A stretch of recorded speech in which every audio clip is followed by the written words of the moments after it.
Thanks for joining today. Welcome, Men's League TV for June 18, 2025. Tyler, good to see you today. I know you were tied up earlier. I'm glad we could connect. I had actually done an earlier recording just in case you couldn't make it, but it's so much better with you. Oh, thanks, John. That's nice to hear.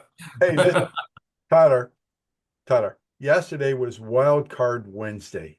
Okay. I didn't announce it very well last week, but Wildcard Wednesday, you know what that is. Okay, Well, why don't you explain it to me? I'll explain it to you. We had it last year. You Yeah, recall that last year we lost a week to the mid-amateur, and then we lost a yeah, week to rain. So I had two wildcard Wednesdays. And what happens on wildcard Wednesday? It's the longest day of the year, longest daylight day of the year. Not the longest day, but longest day, most daylight. I think we had 15 hours of daylight. In fact, I was counting the scores last night. I was waiting for them to come in. The last scores didn't come in till 9:15. Wow, wow. It was still light enough to see outside. You could barely see, but I'm sure you could have played your ball. But anyway, bottom line is I used the scores from yesterday if we miss a week. Right. And we miss a week. Now this year will be due to rain. We're not going to get canceled out on anything. And how do you cancel a week? Well, a week is canceled.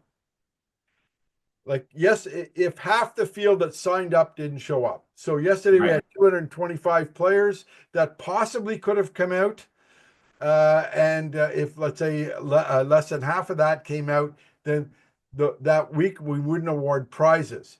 If you finished, we'd count your score, Tyler, but we wouldn't award prizes. I would take last week's scores and then I would take the best of your two if you finished. And if you didn't finish, I would just use yesterday's score as one of your scores. So that's Wildcard Wednesday on the day with the most daylight. So that happened yesterday. And it was hot yesterday. Yeah. It sure was. Well, so were the scores. Oh, yeah, the scores too. Yeah. You know, Matthew Flanick. Matthew shot a net 27 yesterday to set a season low. Come on. Net 27? Net 27. Jeez. The intermediate division. That's darn good. That's our season low for yesterday. So Yeah, no kidding. yeah. Wow. Hey, that's not all. Oh, What's oh. up? No, sir. Damian Bloy and JP Coué in the mid-amateur division shot a net 28. Awesome. Hey, that's okay. That's really good.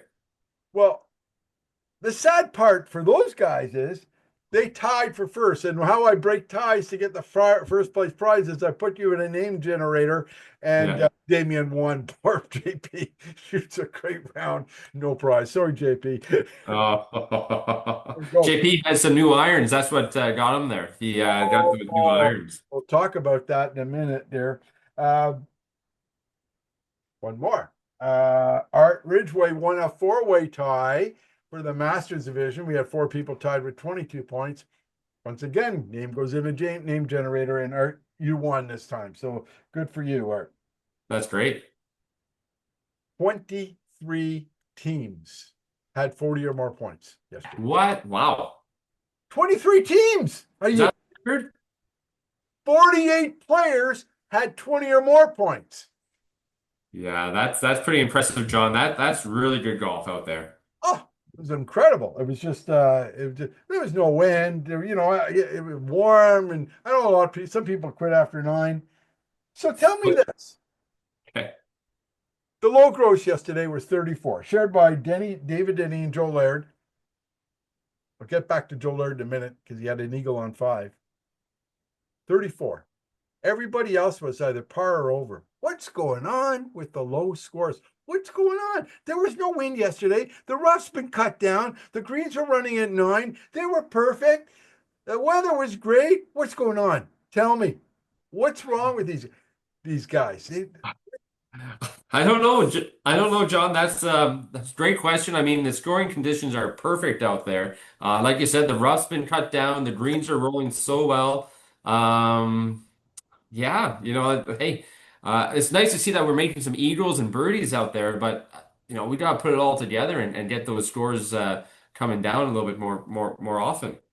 Yeah, I'm just wondering if they're, firing for the green on three and coming up short and, getting a six, and because you can't make a mistake. You shoot under par. You gotta get everything right. Yeah, you gotta get right. You gotta get a little lucky. Like you said, pin positions can really affect that as well. So, if there's some tuck pins or front pins, I know those are always pretty nasty. Well, I don't know what it is with you guys, and even, it was kind of true for the intersectionals this weekend, last weekend. We had some good scores. Don't get me wrong. McCoyles and David Denny, they played really well, but there was kind of a drop off there, and I'm kind of getting concerned with our top players, guys. You guys got to pick it up. I'm telling you right now, you got to pick it up. Uh, you can play better, and I know you can. So Mhm. focus on that. Two, okay, two teams yesterday out of the 23 were perfect. Okay. Team Adams, who for the second week in a row won top team award. If you get 44 points, Tyler, you automatically win the $15 a person on that team. Otherwise, it's just the top team for that week. Team Adams was top team last week.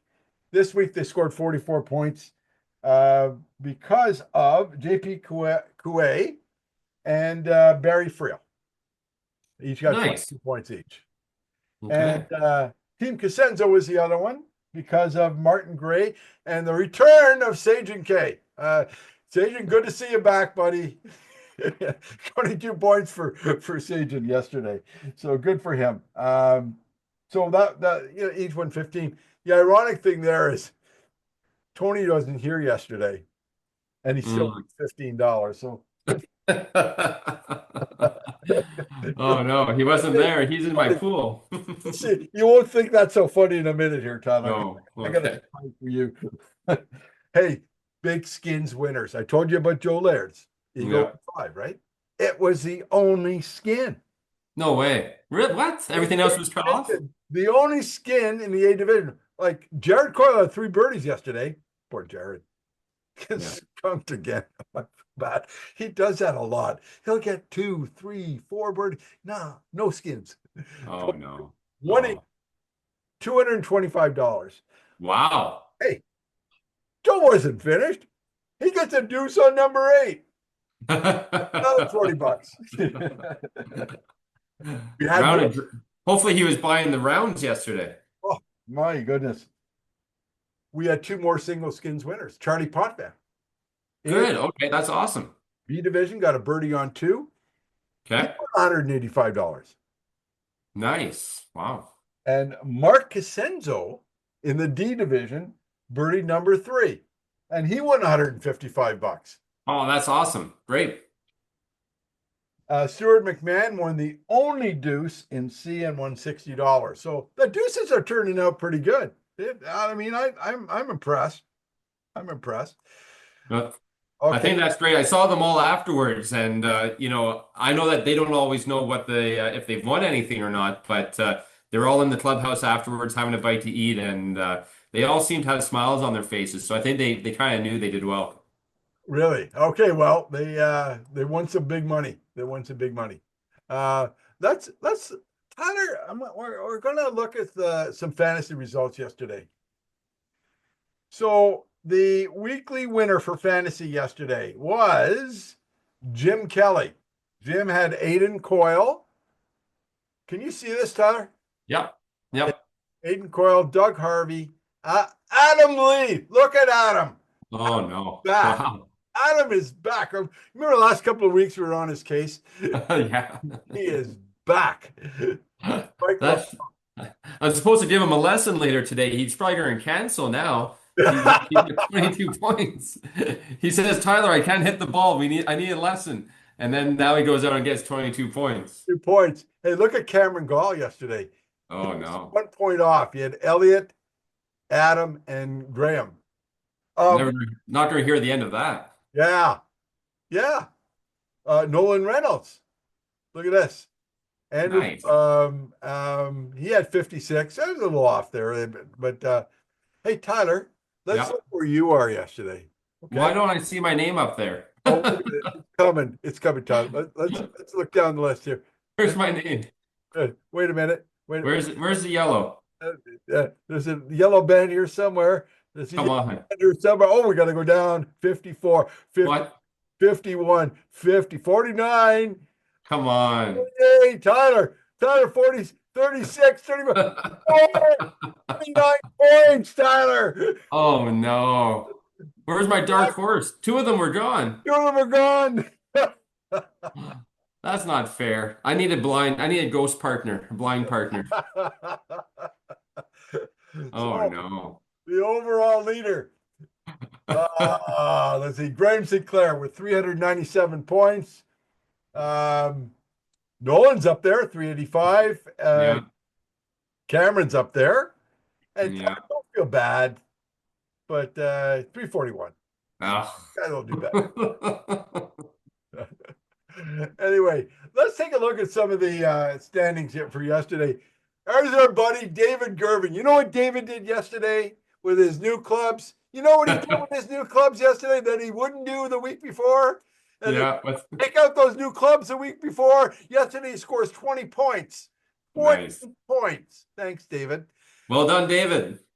He's now leading the overall Masters division by 8 points. He's just cleaning up. He's not only overall in the Masters, he's overall for all divisions. So right now, he would be the Al Murray winner if the season ended tomorrow. Chris Kelly and Ryan O'Neill in the toughest division. Hey, this mid amateur division is a tough division. Yeah. Toughest division, 126. He's got 126 points. And Joey Marcotte and oh boy, he's in a fight. Look at that. He's up by one over Elliot Riddell and Neil Sinclair. So that's going to be a good one to follow as the season goes on. Elliot leads in the birdie race, and Michelle Gonzo leads in the net birdie race, which is kind of cool. Our top teams. Team Armstrong with 278, Team Cosenzo 274, and Team Riddell 271. Gross ringer yesterday. I was hoping that Elliot would birdie number 8. Apparently, it's the only hole he can't birdie. And he's still sitting there at 25. He has to birdie 8 to win the Gross ringer challenge. I wonder how long it's going to take him. We should take a bet on that, you know. Is it the first one to get there, or is it at It's the first one to birdie every hole. Wow, wow. Jared Coyle is close, but he still has 4 holes. He's got a birdie. Can Jared Now, 4 holes?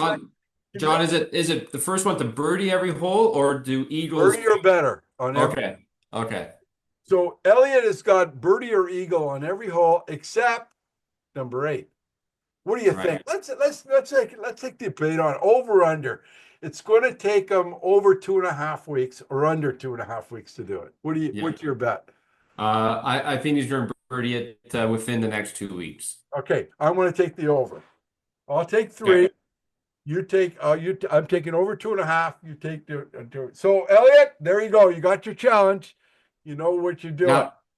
Now what's your timeline though? You can't have the whole rest of the season. You know, you gotta give yourself. I said over or under. Come on, but you took under. In a 4-week period, you know that we gotta do it over a 4-week period. Right, in a 4-week period. All right. Well, I gotta look out for myself.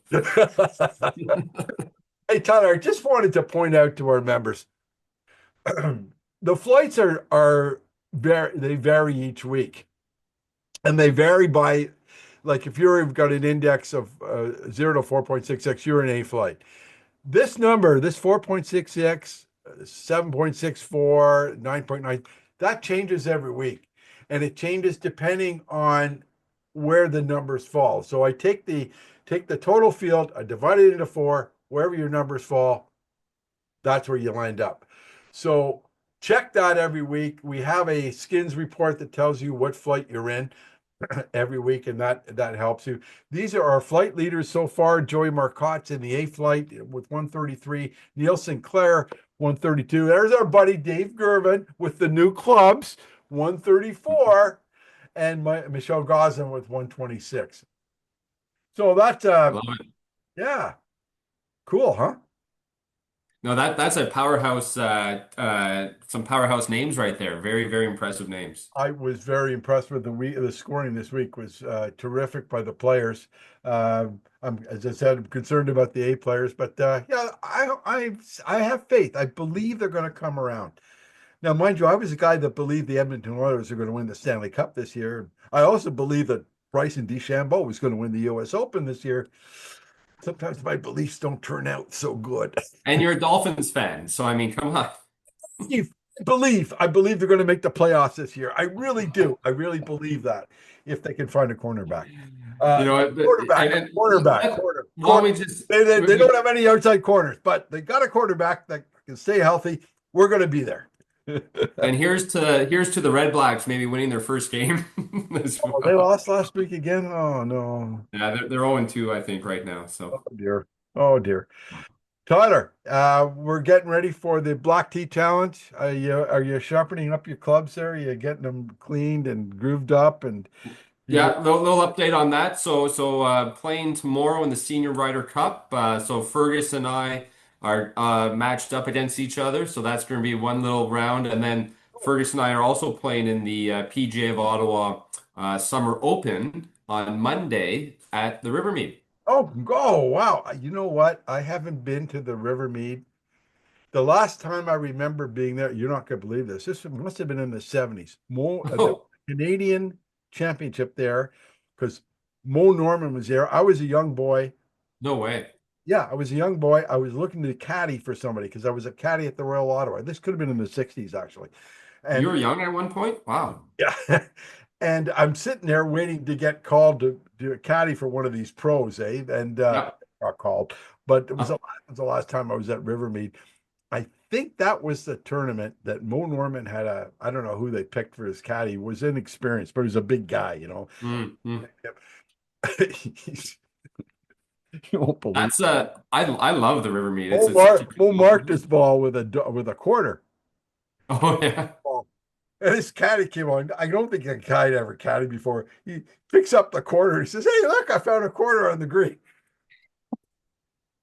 God. That's something out of Happy Gilmore or something. I think the same thing Poor happened. That's a great start.